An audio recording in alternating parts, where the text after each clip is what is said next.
Hello guys, कैसे हैं आप सब। I hope you all are fine. तो आइए फटाफट से हम पढ़ना शुरू करते हैं मेगास्पोरोजेनेसिस के बारे में। And before starting this video, अगर आप अभी चैनल पर नए हैं, आपने अभी तक चैनल को सब्सक्राइब नहीं किया है, तो फटाफट से जाकर चैनल को सब्सक्राइब कर दीजिए और बेल बटन को प्रेस करना मत भूलिएगा।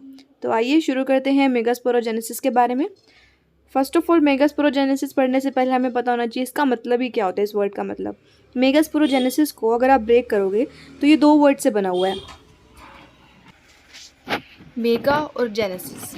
जेनेसिस जो वर्ड है, इसका मतलब होता है फॉर्मेशन। अगर आपको कहीं पर भी किसी भी वर्ड के अंदर, किसी भी डेफिनेशन के अंदर आपसे जेनेसिस लिखा हुआ आपको दिख जाए, तो इसका मतलब है कि यहाँ पर फॉर्मेशन हो रहा है।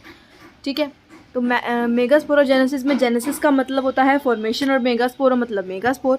तो यहाँ पर होगा क्या, बेसिकली यहाँ पर होगा मेगास्पोर का फॉर्मेशन। तो डेफिनेशन क्या होगी, the process of development of megaspore from megaspore mother cell is known as megasporogenesis. Now what is this megaspore mother cell? Megaspore mother cell is also called as megasporocyte and is a diploid cell in plants which undergo meiosis and produce 4 haploid spores. तो megaspore mother cell जो है उसे हम मेगास्पोरोसाइट भी कहते हैं और ये एक डिप्लॉइड सेल होता है। इसके अंदर फर्दर फिर मियोसिस होती है और उससे 4 हैप्लॉइड मेगास्पोर्स की फॉर्मेशन होती है। अब देखो, डिप्लॉइड सेल के अंदर मियोसिस होगी तो हैप्लॉइड स्पोर्स ही बनेंगे ना। डिप्लॉइड से मियोसिस होगी, मियोसिस रिडक्शनल डिवीजन होती है ना, तो डिप्लॉइड से मियोसिस होगी तो हैप्लॉइड मेगास्पोर्स की फॉर्मेशन होती है। अब ये मेगास्पोर मदर सेल कहाँ मिलेगा, ये सवाल भी मन में आया होगा ना कि मेगास्पोर बन रहे हैं, ठीक है, लेकिन अब ये मेगास्पोर मदर सेल कहाँ मिलेगा जहाँ से मेगास्पोर बनेंगे? तो ये जो मेगास्पोर मदर सेल है, ये मेगास्पोरेंजियम के अंदर ही फॉर्म होता है। मेगास्पोरेंजियम जिसे हम ओव्यूल भी बोलते हैं, वहीं पर मेगास्पोर फॉर्म होता है। तो बेसिकली मेगास्पोरोजेनेसिस क्या हुआ, the process of development of megaspores which are haploid in nature from megaspore mother cell that is diploid in nature. This process is called as megasporogenesis. Now next, how these megaspores are formed? So there are 3 major events. Megaspore mother cell formation, सबसे पहले megaspore mother cell की formation होगी। हमने कहा ना कि उसी से मेगास्पोर बनेंगे, तो पहले उसकी फॉर्मेशन होगी। और मेगास्पोर मदर सेल को हम शॉर्ट फॉर्म में एमएमसी बोलते हैं। तो अगर मैं आगे कहीं पर एमएमसी बोलूँ तो उसका मतलब है कि मेगास्पोर मदर सेल। ठीक है। तो मेगास्पोर मदर सेल की फॉर्मेशन होगी पहले, उसके बाद फिर मियोसिस होगी उसके अंदर, जिससे कि हैप्लॉइड मेगास्पोर्स बनेंगे। और फिर उस मेगास्पोर को हमें आइडेंटिफाई करना है कि जैसे हमने बोला कि 4 मेगास्पोर्स बन रहे हैं, तो ऐसा नहीं होता कि चारों ही आपके फंक्शनल होंगे और फर्दर डेवलपमेंट करेंगे। चारों में से कुछ ही मेगास्पोर्स जो हैं वो फंक्शनल होते हैं और बाकी सभी डिजेनरेट हो जाते हैं। तो इसको हम थोड़ा डिटेल में पढ़ लेते हैं कैसे क्या फॉर्मेशन होती है इसके अंदर। तो सबसे पहले मेगास्पोर मदर सेल फॉर्मेशन, ये कैसे फॉर्म हो रहा है। हमने इतना पढ़ लिया कि जो ये एमएमसी है ये मेगास्पोरेंजियम के अंदर फॉर्म होता है। तो ये अब इसके अंदर डेवलपमेंट कैसे हो रही है, तो इसमें क्या होता है कि एक इस तरह का ओव्यूल होता है, ठीक है। उसमें इस साइड पर जो ऊपर वाला पार्ट होता है ये होता है माइक्रोपाइलर रीजन, ठीक है। और जो नीचे वाला पार्ट होता है इसे हम चलेजल एंड बोलते हैं। तो यहाँ पर बेसिकली क्या होता है, काफ़ी सारे सेल्स होते हैं, ठीक है। तो जो न्यूसिलस की तरफ का फर्स्ट सेल होता है ओव्यूल के अंदर, suppose this is the nucellus first cell, यहाँ पर जो माइक्रोपाइलर रीजन की तरफ जो न्यूसिलस का कोई भी एक सेल है जिसे हम प्राइमरी आर्किस्पोरियल सेल भी बोलेंगे, वो प्राइमरी आर्किस्पोरियल सेल जो है वो डिवाइड करेगा। Suppose this is the primary archesporial cell in the nucellus, let me erase it.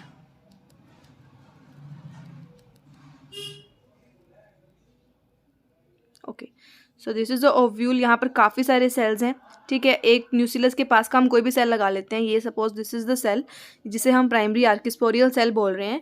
ये जो प्राइमरी आर्किस्पोरियल सेल है ये डिवाइड करेगा, इसके अंदर काफ़ी सारी डिवीजन्स होगी। जैसे ये एक सेल है तो इसके अंदर इस तरह से डिवीजन्स होगी। पेरिक्लाइनल डिवीजन्स का मतलब होता है इस तरह से ये डिवीजन हो रही है, ठीक है। तो इस प्राइमरी आर्किस्पोरियल सेल के अंदर डिवीजन होगी, पेरिक्लाइनल डिवीजन होगी।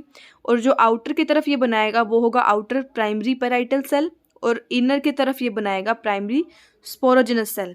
आउटर की तरफ बनाएगा प्राइमरी पेराइटल सेल और इनर की तरफ बनाएगा प्राइमरी स्पोरोजेनस सेल। तो आर्किस्पोरियल सेल था, उसके अंदर पेरिक्लाइनल डिवीजन हुई, उससे प्राइमरी पेराइटल सेल बना आउटर रीजन की तरफ, और इनर रीजन की तरफ प्राइमरी स्पोरोजेनस सेल बना है, ठीक है। इसके बाद अब ये जो प्राइमरी पेराइटल सेल है ये पेरिफेरी की तरफ प्रेजेंट है, इसका फंक्शन पेरिफेरी से ही रिलेटेड होगा।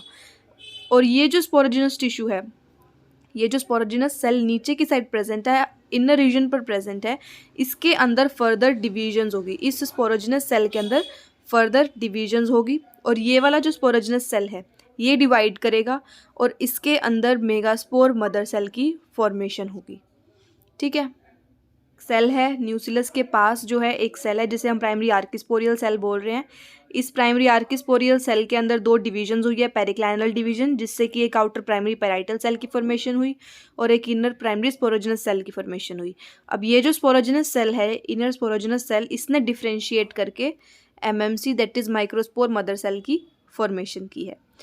अब ये मेगास्पोर मदर सेल जो है वो हम कह रहे हैं कि डिप्लॉयड सेल है एक, और इसके अंदर एक न्यूक्लियस प्रेजेंट होता है और डेंस साइटोप्लाज्म प्रेजेंट होता है इसके अंदर।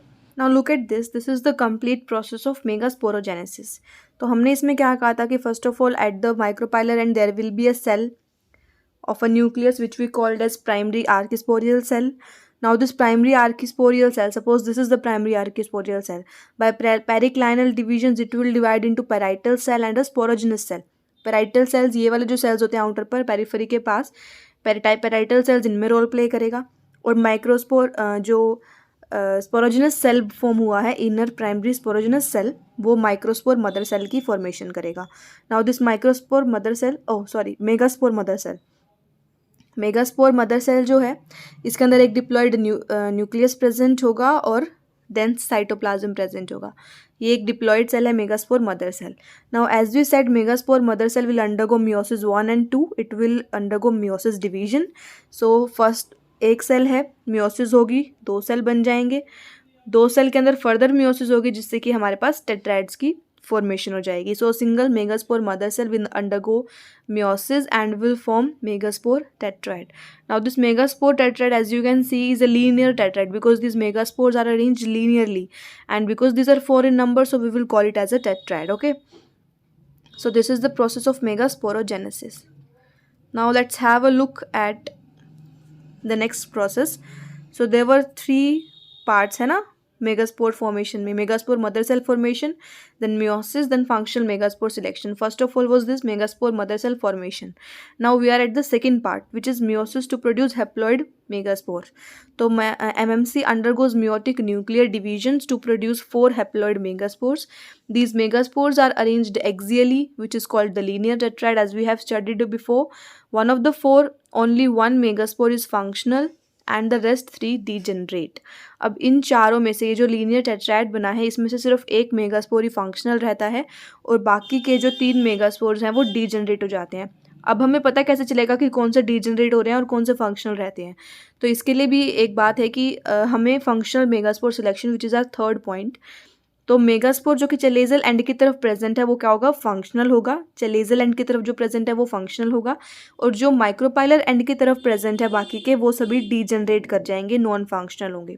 The one functional megaspore divides mitotically to form the embryo sac that is female gametophyte, a process called mega gametogenesis. तो एक बार अगर जो मेगास्पोर फंक्शनल है उसका सिलेक्शन हो जाएगा उसके बाद ये जो मेगास्पोर है ये फर्दर डिवाइड करेगा और इससे फिर डिवीजन्स के बाद, मेगास्पोर से डिवीजन के बाद एम्ब्रियोसैक की फॉर्मेशन होगी. एम्ब्रियोसैक जिसे हम फीमेल गैमीटोफाइट भी बोलते हैं और इस प्रोसेस को हम मेगा गैमीटोजेनेसिस बोलते हैं. मेगा गैमीटोजेनेसिस, जेनेसिस का मतलब क्या हुआ? फॉर्मेशन, और मेगा गैमीटो यानी कि मेगा गैमीट की फॉर्मेशन होगी. मेगा गैमीट यानी कि male gametophyte, female gametophyte, sorry. Mega word means female, mega word means female and micro words means male. तो जहाँ पर लिखा होगा micro gametogenesis that means male gametophyte की फॉर्मेशन हो रही है, और जैसे यहाँ पर लिखा है मेगा गैमीटोजेनेसिस इसका मतलब कि फीमेल गैमीटोफाइट की फॉर्मेशन हो रही है. सो मेगा गैमीटोजेनेसिस वर्ड को स्प्लिट करके समझ आ गया. इसका डेफिनेशन क्या हुई? The formation of female gametophyte from functional megaspore is called mega gametogenesis. Okay, so एक बार देख लेते हैं फंक्शनल वाला जो मेगास्पोर है हम उसको कैसे आइडेंटिफाई करेंगे. तो यहाँ पर देखो ये माइक्रोपाइलर एंड की तरफ जो 3 है वो डीजनरेट होंगे जैसा हमने कहा, और जो चलेजल एंड की तरफ प्रेजेंट है वो वाला फंक्शनल रहेगा और उसके अंदर फर्दर डिवीजन्स होगी. अब यहाँ पर जो चलेजल एंड की तरफ प्रेजेंट है ये वाला, इसके अंदर फर्दर डिवीजन्स होगी और ये एक एम्ब्रियोसैक की फॉर्मेशन करेगा. ओके, नेक्स्ट है हमारे पास मेगा गैमीटोजेनेसिस की. अब ये भाई मेगा गैमीटोजेनेसिस क्या होता है? The nucleus of functional megaspore divides into 2, 4 and finally 8 daughter nuclei. 4 of these are located at each pole. 1 nucleus from each migrate towards the center and form polar nuclei. The nuclei at the base of embryo sac form antipodal cells, and the remaining three present towards micropylar end forms egg apparatus having two synergids and one egg cell. This condition is also known as 7-celled and 8-nucleate condition. This is a very important part because often in exams this is asked, explain the 7-celled 8-nucleate condition in the process of megagametogenesis. So let's study it thoroughly. तो इसमें होता क्या है कि एक जो functional megaspore है, suppose this is the functional megaspore,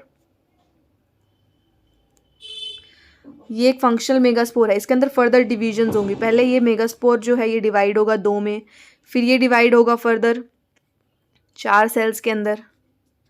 ठीक है, ये सारा पार्ट जो है एक ही के अंदर चल रहा है. ठीक है, अब ये जो 4 हैं ये फिर 8 सेल्स के अंदर डिवाइड होंगे. अब ये जो 8 सेल्स बन चुके हैं यहाँ पर 4, 5, 6, 7 और 8.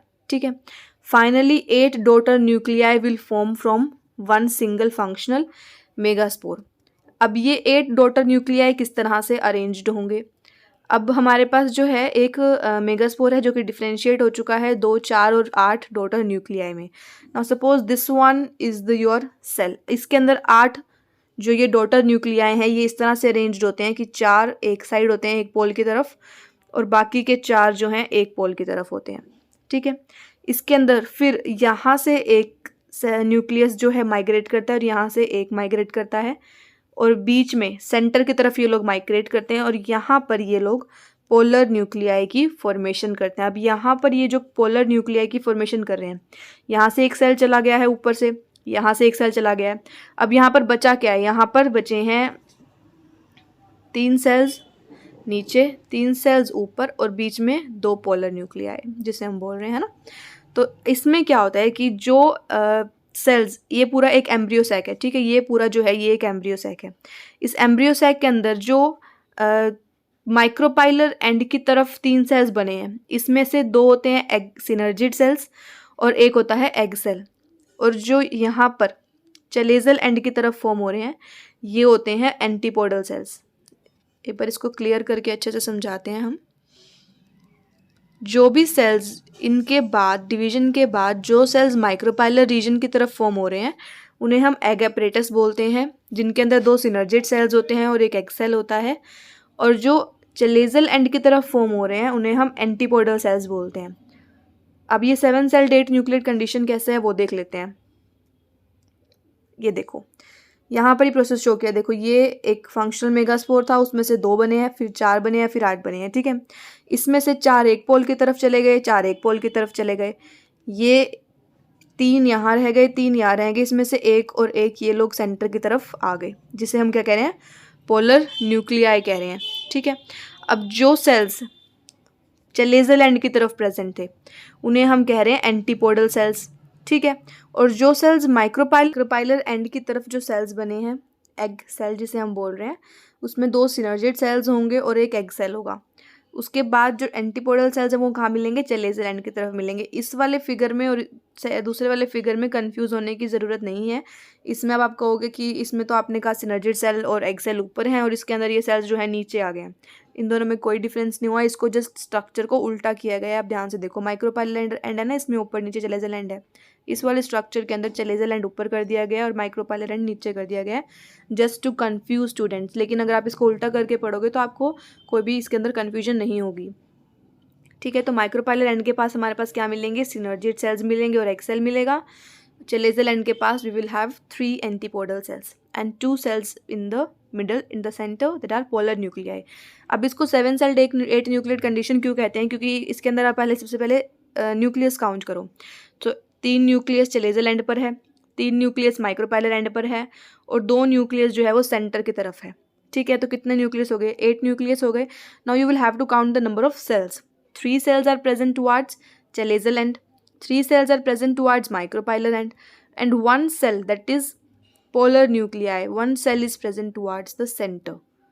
So in total we have 7-celled 8-nucleate condition. Now these filiform apparatus which are present towards the micropylar end, they have a specific function. Their function is to guide the entry of pollen tube. This is sometimes asked in many exams and NEET also. So filiform apparatus is its function is to guide the entry of pollen tube. Okay, so this is the process of megagametogenesis. Now what is the importance of megasporogenesis? So megasporogenesis हमें समझ आ गया अब तक क्या होता है कि मेगास्पोर्स की फॉर्मेशन हो रही है, मेगास्पोर मदर सेल से फॉर्मेशन हो रही है, ठीक है। अब मेगास्पोर मदर सेल से मेगास्पोर की फॉर्मेशन होगी, फिर वो मेगास्पोर डिफरेंशिएट करेगा और उससे फीमेल गेमेटोफाइट की फॉर्मेशन होगी, और फिर फर्दर सेक्सुअल डिफरेंशिएशन में या फिर किसी भी टाइप की रिप्रोडक्शन में प्लांट के लिए ये सब स्टेप्स नेसेसरी हैं। Okay, thank you so much for watching the video, and if you have any doubt you can comment me in the comment box. I will try for sure reply you, solve your problems at the earliest. Thank you so much, and don't forget to like, share and subscribe my channel. Thanks for watching.